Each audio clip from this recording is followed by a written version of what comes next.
The gala at Pemberton House had been arranged in aid of the Foundling Hospital, which was the kind of cause that allowed the wealthy to feel virtuous while drinking champagne and discussing each other's shortcomings.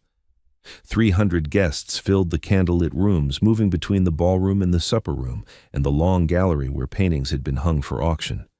The women wore silk and jewels, the men wore evening clothes and opinions, and in a corner of the supper room, near the tall windows that overlooked the darkened garden, 4 women were discussing the Duchess of Ashworth.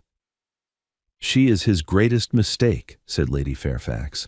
She said it with the casual authority of a woman who had been pronouncing judgments on other people's marriages for 30 years, and who had never once considered that her own might warrant similar scrutiny.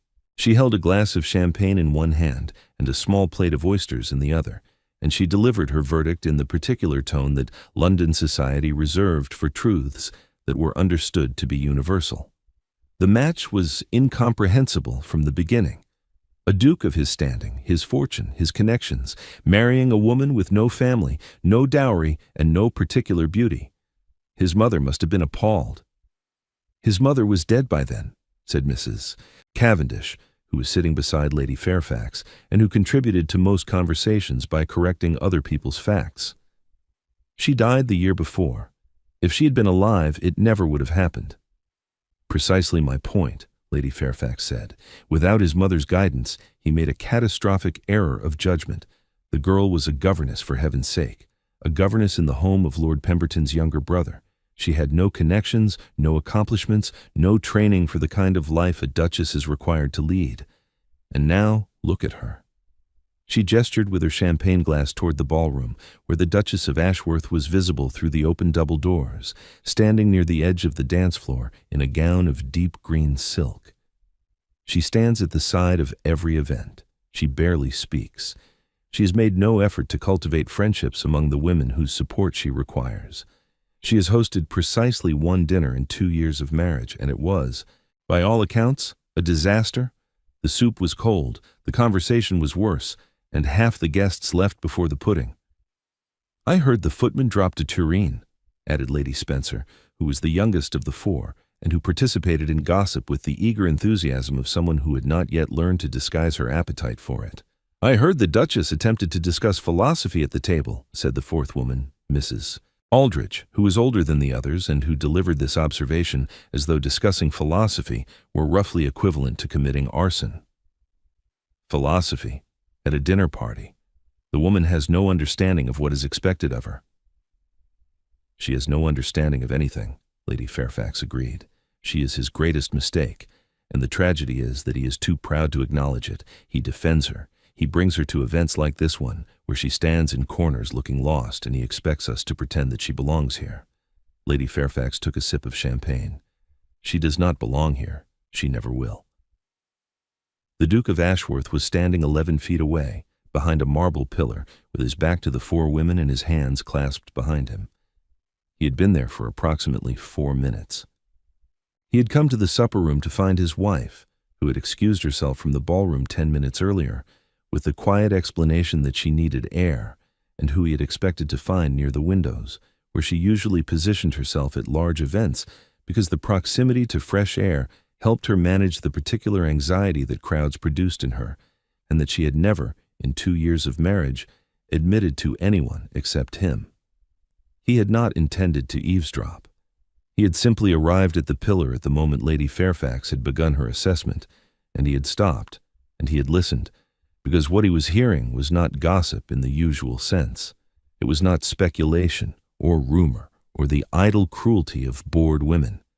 It was a verdict, delivered with certainty, shared among women whose opinions carried weight in the circles that determined who was welcomed and who was excluded from the life his wife was expected to lead. He had heard every word, the cold soup, the failed dinner, the philosophy, the governess, the greatest mistake.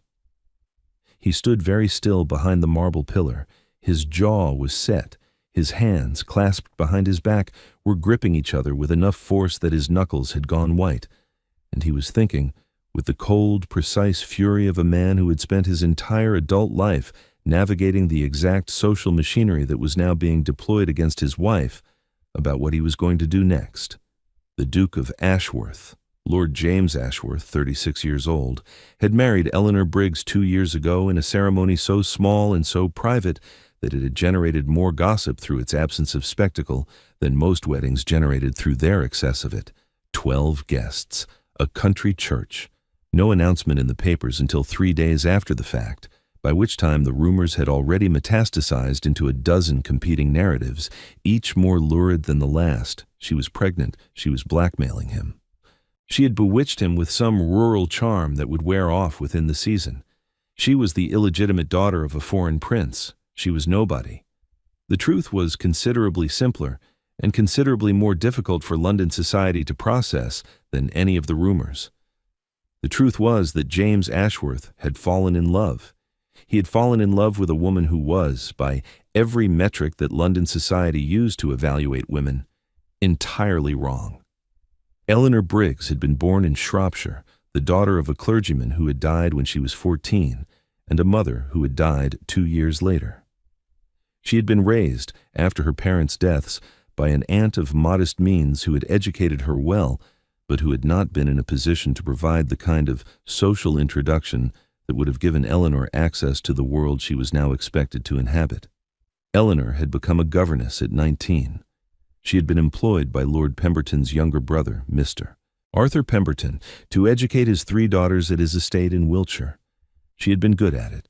She had been excellent at it, in fact, in the particular way that people are excellent at things they care about deeply, with patience and creativity and the kind of intellectual generosity that made her pupils adore her.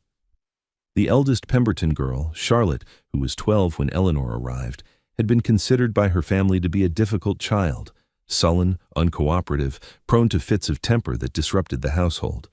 Eleanor had spent a week observing Charlotte before she began teaching her.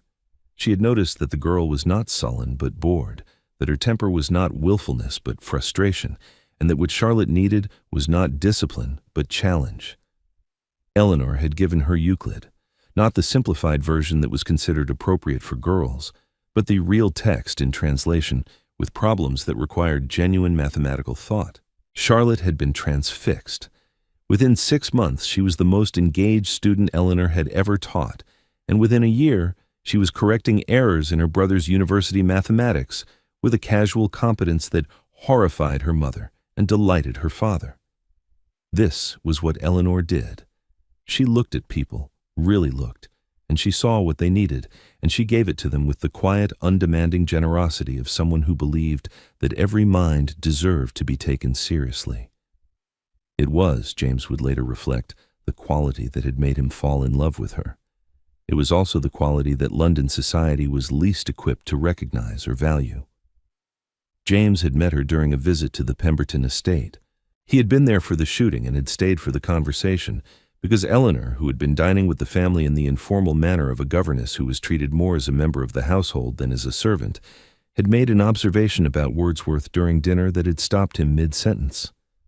She had said that Wordsworth's poetry was not about nature, but about attention, that the radical act in his work was not the description of landscapes, but the insistence that ordinary things deserved to be looked at carefully.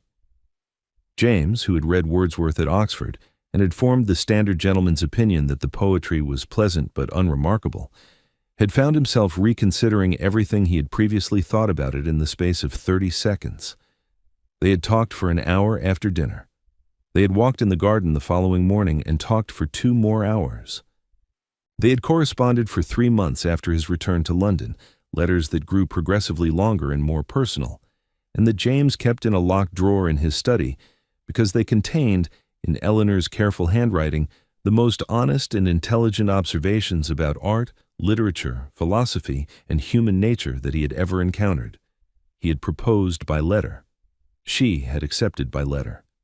And they had married in the country because Eleanor had understood, with the practical intelligence that characterized everything she did, that a London wedding would be a spectacle she was not equipped to manage, and that the scrutiny would begin soon enough without inviting it prematurely. The scrutiny had been immediate and unrelenting. Eleanor had arrived in London as the Duchess of Ashworth with no allies, no social training, and no understanding of the elaborate unwritten rules that governed the behavior of women in her new position. She'd understood abstractly that being a duchess would require social performance.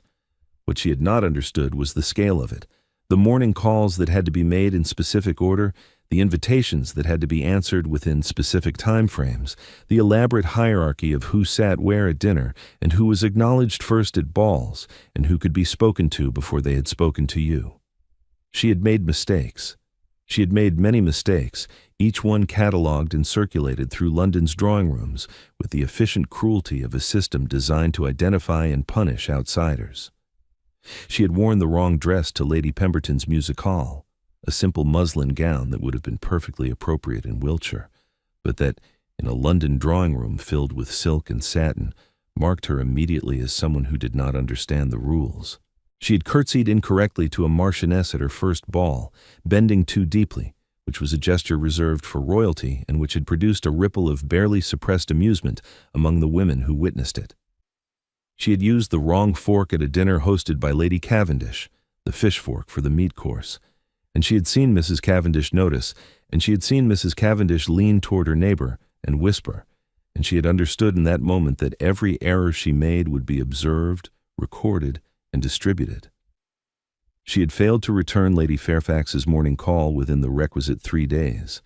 She had, at the one dinner she had hosted, attempted to steer the conversation toward subjects she found interesting, philosophy, education, the reform of the poor laws, rather than the approved topics of weather, fashion, and which families were ascending or declining in the social hierarchy. The soup had indeed been cold. The footman had indeed dropped a tureen, and half the guests had indeed left before the pudding, though this had less to do with the quality of the evening than with the speed at which the story of the Duchess's conversational choices had spread through the table, causing several of the more status-conscious guests to conclude that remaining would associate them with a hostess who was already, by dessert, being categorized as a failure. Eleanor had absorbed all of this.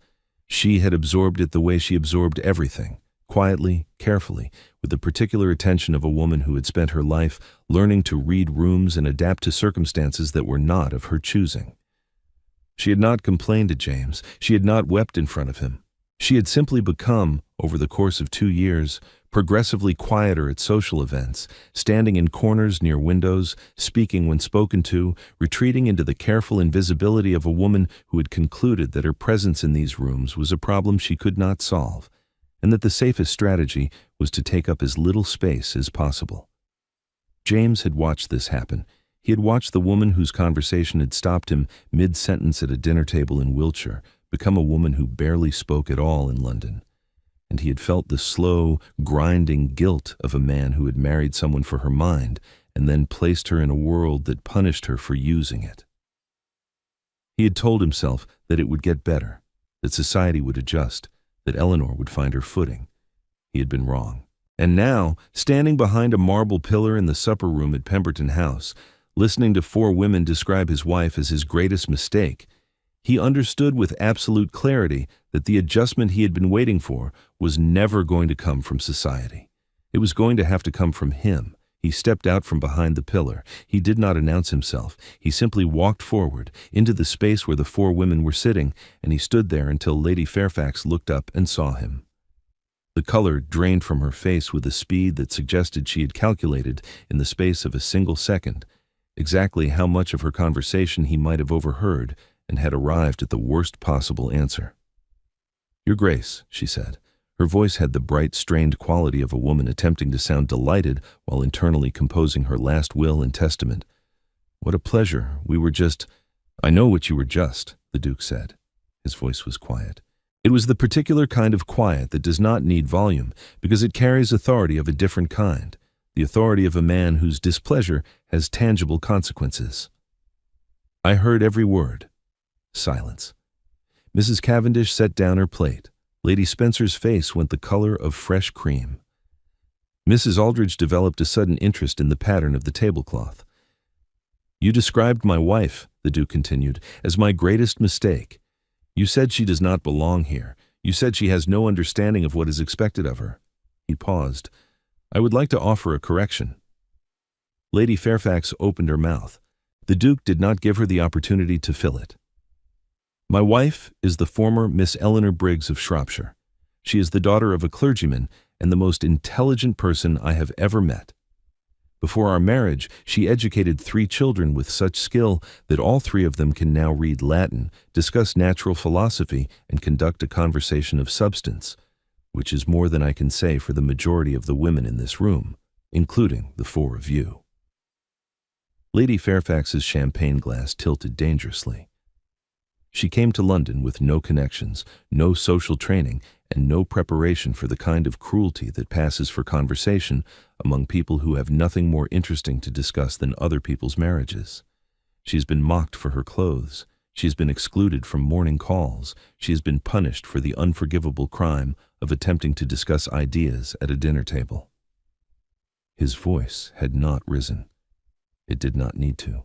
The supper room had gone very quiet. Other guests, drawn by the particular atmospheric shift that occurs when a duke is publicly angry, had turned to watch.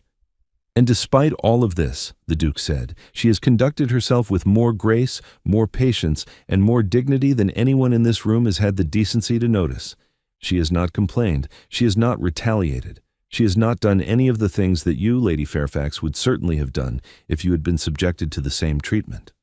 A pause. "My wife is not my greatest mistake. Marrying her was the single wisest decision I have ever made. My greatest mistake was believing that the people in this room deserved her presence." He turned. He walked out of the supper room. He did not look back. He did not wait for a response. He did not give Lady Fairfax the opportunity to recover her composure or to craft the kind of polished deflection that women of her social training were capable of producing under pressure. He simply left, and the silence he left behind him was absolute and lasted approximately 6 seconds before it detonated into the most intense round of whispered conversation the Pemberton House Gala had ever produced. Lady Fairfax sat motionless with her champagne glass tilted at an angle that was depositing a thin stream of wine onto the tablecloth. Mrs. Cavendish was staring at the space where the Duke had been standing with the expression of a woman who had just watched a building collapse and was still processing the structural failure. Lady Spencer had gone so pale that Mrs. Aldrich reached over and pressed a hand to her arm, which was either a gesture of comfort or an attempt to prevent her from fainting. The gossip that followed was not the usual kind, not the slow, savoring dissemination of someone else's misfortune. It was the rapid, breathless gossip of people who had witnessed something unprecedented and needed to tell other people about it immediately, not because it was enjoyable, but because it was significant. The Duke of Ashworth had publicly defended his wife. He had done so in terms that left no room for ambiguity. He had named Lady Fairfax's cruelty for what it was, and he had done it in the supper room at Pemberton House, which meant that by tomorrow morning every drawing room in London would know about it. And Lady Fairfax, who had spent 30 years dispensing judgments without consequence, would, for the first time in her social career, be the subject of them rather than the source.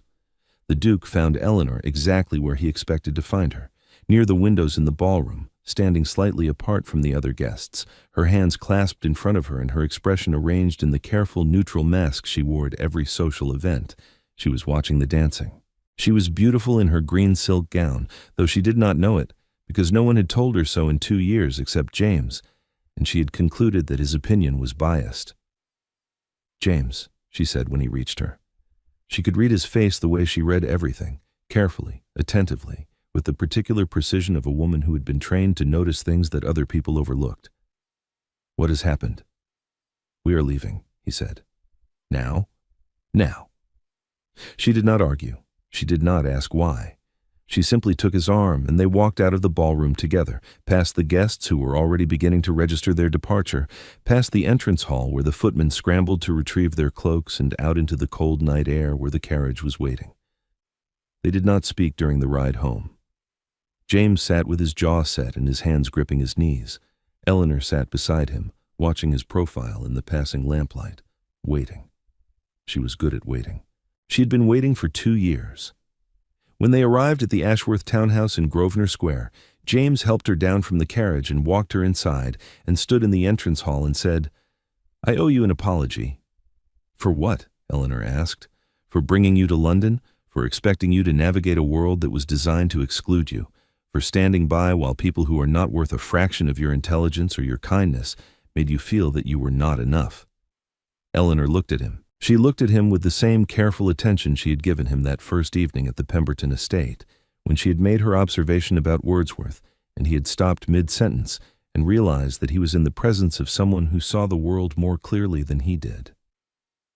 "James," she said quietly, "I knew what London would be. I knew it before I married you. I chose to marry you anyway. That does not excuse—" "No," she agreed, "it does not excuse the cruelty. But it was not your cruelty, and I will not have you apologize for other people's failures of character." She removed her cloak and hung it on the stand by the door, a small domestic act that she performed with the same calm deliberateness she brought to everything. James watched her do it and thought about Lady Fairfax, who almost certainly had never hung her own cloak in her life, and who had declared this woman who moved through the world with more grace in a single practical gesture than Lady Fairfax had managed in 30 years of performed elegance, to be a mistake. "You are not a mistake," he said. His voice was rough. "I know," Eleanor said, not with arrogance, with the simple, quiet certainty of a woman who had spent 2 years being told she was insufficient and had decided, somewhere in the silence of those 2 years, that the assessment was wrong. "I know I am not, but I appreciate that you know it too." She paused. "What did they say?" He told her. He told her everything. Lady Fairfax, the greatest mistake, the cold soup, the philosophy, the verdict that she did not belong. He watched her face as he spoke. He watched for the flinch, the crack, the moment when the composure she had been maintaining for 2 years would finally break. It did not break. Eleanor listened. She absorbed. And when he had finished, she said, "The soup was cold because the kitchen is too far from the dining room, and I did not know to have it reheated before serving. I have since learned. The philosophy was a mistake of judgment, not of character. And Lady Fairfax is correct that I do not belong in her world." She held up a hand before he could protest. "But that is not because I am insufficient. It is because her world is insufficient. It is a world that values performance over substance, connection over character, and the appearance of virtue over its practice. I do not wish to belong to it. I never have." James looked at his wife.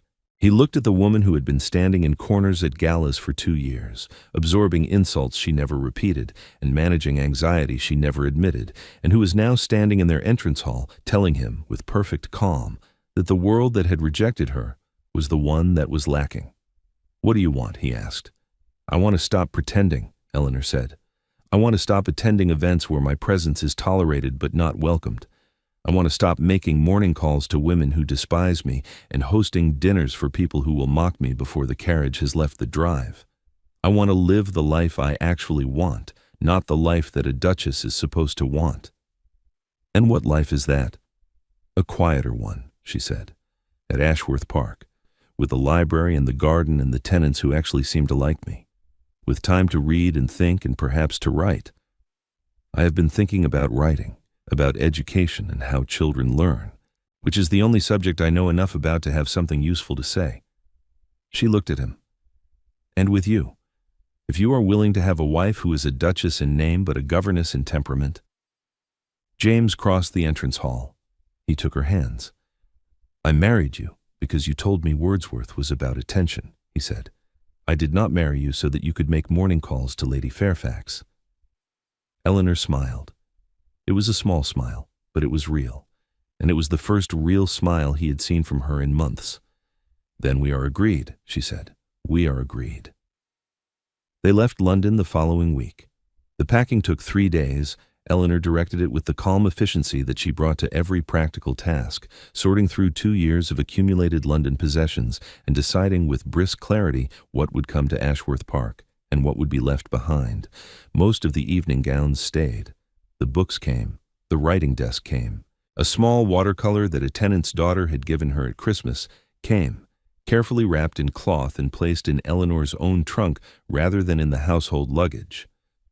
The departure was noted by society with the particular combination of relief and disappointment that accompanies the exit of someone who has been simultaneously pitied and resented.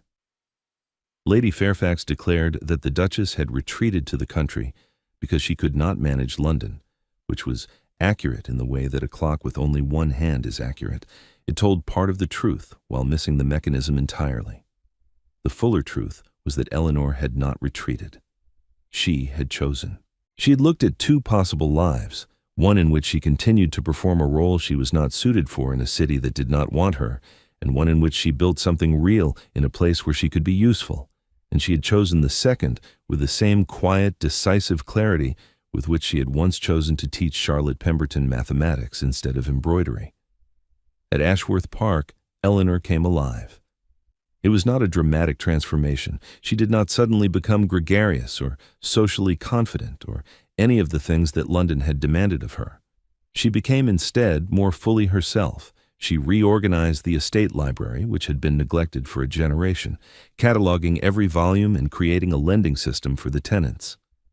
She established a small school for the estate children, teaching them herself 3 mornings a week with the same patience and creativity she had brought to her work as a governess. She began writing essays on education and child development that she shared first with James, and then, at his encouragement, with a publisher in Edinburgh who specialized in works on social reform. The essays were published under her own name. They were not widely read, but they were read by the people who mattered. Other educators, reformers, women who were attempting to build lives that did not conform to the narrow expectations of their class. She received letters. She answered everyone. The tenants liked her. This had been true from the beginning, though Eleanor had not recognized it, because she had been measuring herself against London's standards rather than her own. The tenant families visited her. They brought her problems, a dispute about grazing rights, a child who was struggling to learn to read, a widow who needed help navigating the poor laws, and she addressed each one with the same careful attention she brought to everything. She was not performing the role of duchess. She was simply being useful in the way that she had always been useful, and the people around her responded to it. James watched this transformation with the quiet joy of a man who had finally stopped trying to make his wife fit a world that was wrong for her, and had instead allowed her to build a world that was right. He came to the school sometimes and sat in the back and listened to her teach. He read her essays before she sent them to Edinburgh and offered suggestions that she sometimes accepted and sometimes rejected with the firm, reasoned arguments that had made him fall in love with her in the first place. They were happy. Not in the performative way that London required, the visible attendance at the right events, the conspicuous display of marital harmony at balls and galas, but in the ordinary daily way that happiness actually works. They ate breakfast together. They walked the grounds in the mornings, even in winter, when the frost made the yew avenue crunch beneath their boots, and Eleanor wore a coat that was 2 sizes too large because it had been James's, and she preferred it to her own. They read in the library in the evenings, in chairs they had positioned close enough that their elbows sometimes touched, and they discussed what they had read with the genuine, unperformative interest of 2 people who found each other's minds endlessly interesting. They had 2 children, a daughter first, named Charlotte after Eleanor's favorite pupil, and a son 2 years later, named William after Eleanor's father. Eleanor taught them herself until they were old enough for formal tutors, and even then she remained involved, reviewing their lessons, supplementing their education with the kind of unconventional teaching that had transformed Charlotte Pemberton from a difficult child into a brilliant one. James watched his children learn from their mother, and he thought sometimes about Lady Fairfax's assessment, the greatest mistake, and he marveled at the profound miscalculation of it. The mistake had not been marrying Eleanor. The mistake had been believing that London's opinion of his marriage had any bearing on its actual quality. They argued about Wordsworth still, because Eleanor maintained that he was about attention, and James had come around to the view that he was about memory, and neither of them was willing to concede. James suspected they would argue about Wordsworth for the rest of their lives. He looked forward to it. 3 years after they left London, Lady Fairfax visited Ashworth Park. She came uninvited during a tour of the countryside with her husband, and she arrived at the estate expecting to find the Duchess diminished, a woman who had failed in London and had retreated to the country to live out her days in obscurity. What she found instead was a household that ran with quiet efficiency, an estate school that had become a model for similar efforts across the county, and a duchess who greeted her at the door with genuine warmth and not a trace of resentment. Eleanor served tea. She asked about Lady Fairfax's family. She did not mention the gala. She did not mention the greatest mistake. She simply treated Lady Fairfax the way she treated everyone, with the careful, generous attention that was the defining quality of her character. Lady Fairfax left after 2 hours. She was quiet in the carriage for a long time afterward. Her husband, who had found the visit perfectly pleasant and could not understand his wife's pensive mood, asked what was troubling her. "Nothing," Lady Fairfax said. But that evening, in the inn where they were staying, she wrote a letter to Mrs. Cavendish. The letter was brief. It said, "I visited Ashworth Park today. The Duchess is well. The estate is beautifully managed. The Duke is devoted to her. I believe I may have been wrong about their marriage." It was, for Lady Fairfax, the closest thing to an apology she had ever committed to paper. Whether it was enough was a question that Lady Fairfax did not ask, and that Eleanor, who never saw the letter and would not have needed it if she had, would not have cared to answer. She was in the library when Lady Fairfax's carriage departed, helping a tenant's son with his Latin. The boy was 11, the son of the estate's head farmer, and he had arrived that morning with ink stains on his fingers and the particular expression of determined concentration that Eleanor recognized from years of teaching as the face of a child who wanted to understand something and was prepared to work for it. She had been working with him for 3 months. He was making progress. His pronunciation was improving. His grasp of grammar was solid. And he had, that morning, translated his first complete passage from Caesar without assistance, which had produced in him a grin of such unguarded pride that Eleanor had felt, watching it, the same rush of satisfaction she had felt when Charlotte Pemberton had solved her first Euclidean proof. This was the work. This was the thing she was good at, not the morning calls, not the galas, not the elaborate, exhausting performance of being someone she was not in rooms full of people who wished she would disappear. This, a boy with ink-stained fingers, a passage of Latin, the slow and patient work of helping a mind grow. This was what she had been made for. Her sleeves were pushed up and her hair was coming loose from its pins. She did not notice the carriage leave. She was busy. She was useful. She was, for the first time in her adult life, exactly where she belonged. And the Duke of Ashworth, who had walked past the library door on his way to the study and had paused to watch his wife teach, stood in the corridor for a long moment with an expression that Lady Fairfax, had she seen it, would not have been able to describe as anything other than what it was. Devotion, complete, unreserved, and entirely earned.